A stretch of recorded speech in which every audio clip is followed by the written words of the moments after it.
Ok, pas tous bien-aimés, frères et sœurs.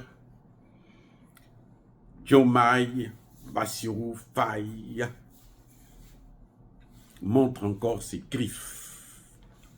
Il montre, et il veut encore être influent.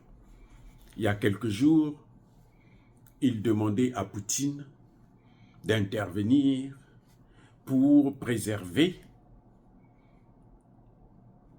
l'unité, en quelque sorte, de la CEDEAO.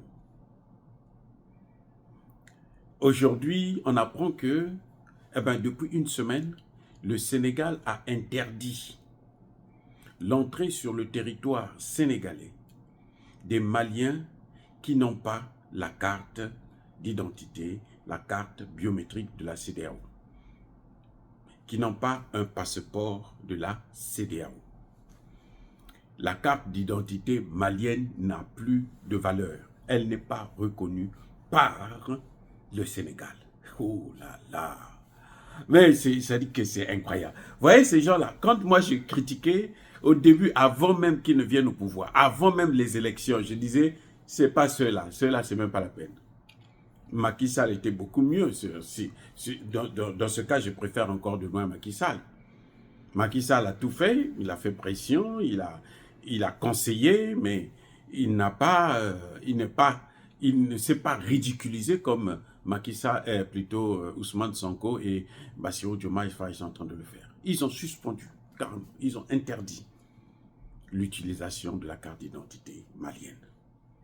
Une carte qu'on appelle, je crois, Nina, si j'ai bonne mémoire.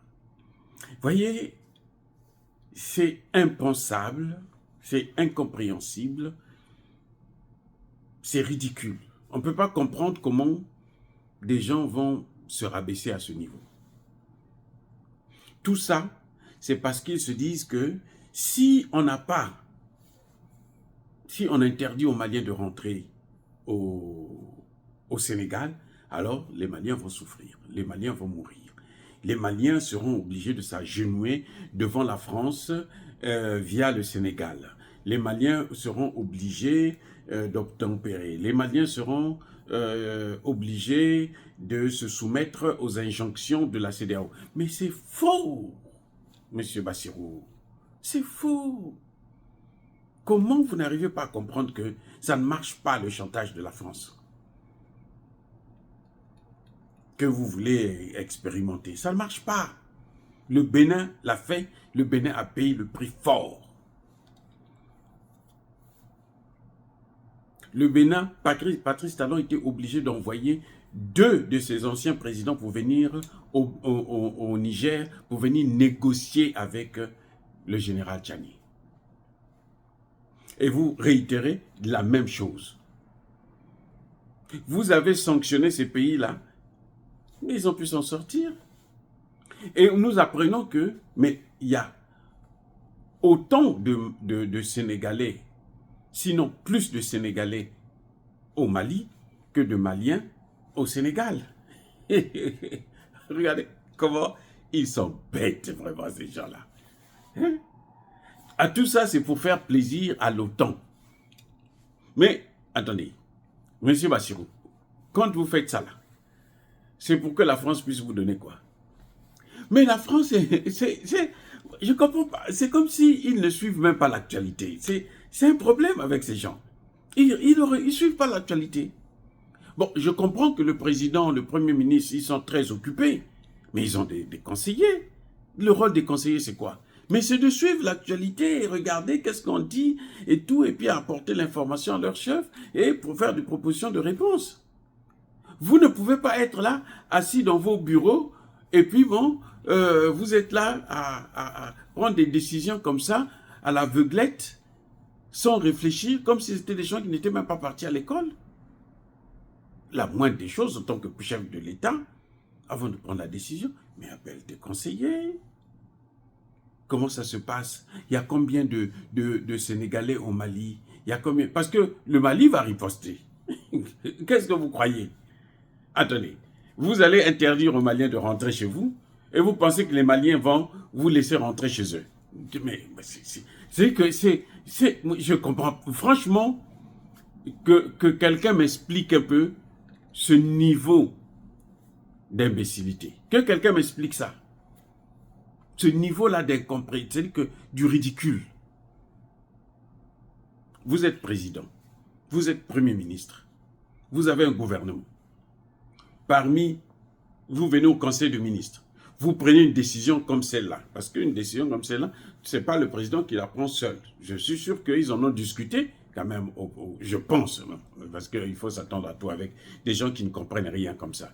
Bon, ils en ont discuté, il n'y a aucun ministre qui dit, mais attention, on a plus de Sénégalais là-bas, ou on a autant de Sénégalais chez eux. Mais si eux aussi disent que non, nous, nos Sénégalais, ne peuvent plus rentrer. Donc, on va se retrouver dans la même situation que le Bénin et le Niger. Et si c'est nous qui sommes déficitaires, c'est nous qui avons plus besoin d'eux, mais nous allons être obligés de se faire humilier pour remettre ces relations encore en cause. C'est incroyable, c'est impensable. Le Mali va riposter, enfin, moi je l'espère, hein. Mais connaissons les pays de la CEDEAO, le Mali va riposter.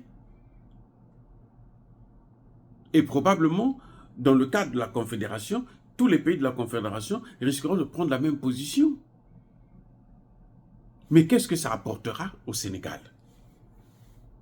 Mais rien du tout.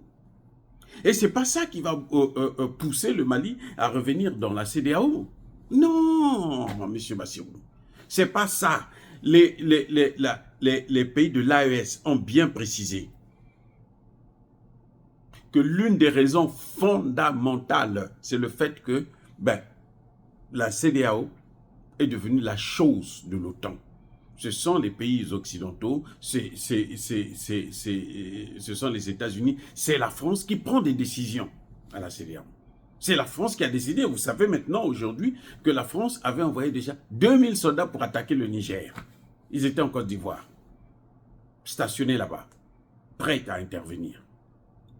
Donc, c'est la France qui a demandé à, comment vous l'appelez, à l'époque, le président de la CEDEAO, c'était Nana Akufo, qui a dit il faut qu'ils prennent des sanctions et nous allons soutenir ces sanctions. Et effectivement, ils ont pris des sanctions le lendemain et la France a soutenu les sanctions.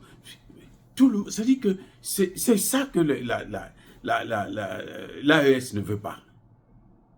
C'est ça qui a motivé la sortie de l'AES, de la CEDEAO. Donc, si vous voulez régler le problème, la moindre des choses, en tant que... C'est-à-dire que si vous avez des conseillers autour de vous qui travaillent, qui réfléchissent, la moindre des choses, c'est se dire, bon, comment on peut faire pour régler le problème, pour se débarrasser de ces Occidentaux qui ont pris notre institution en otage. Demandez au moins ça, là. C'est-à-dire que la moindre des choses, ce serait de... Mais c'est incroyable. Oui, pensez que comme on l'a nommé là, bon, il y a des sanctions, c'est lui le médiateur, bon, s'il ne réussit pas, mais il va échouer dans toutes ces médiations. Il va échouer. C'est incroyable. Franchement, les amis, moi, je ne sais pas quoi dire parce que je trouve ça tellement idiot de prendre de telles dispositions quand on sait que ça va se retourner sur soi-même. Et la France n'a plus rien à vous donner, M. Bassirou. Monsieur Sonko, la France, là, même si elle veut, elle n'a plus rien à vous donner. Elle n'a que des choses à prendre. Parce que la France est un pays en faillite. La dette de la France est supérieure à la dette de tous les pays africains. Tout un continent. La dette de la France. Eh oui. La France est endettée à hauteur de plus de 3 000 milliards.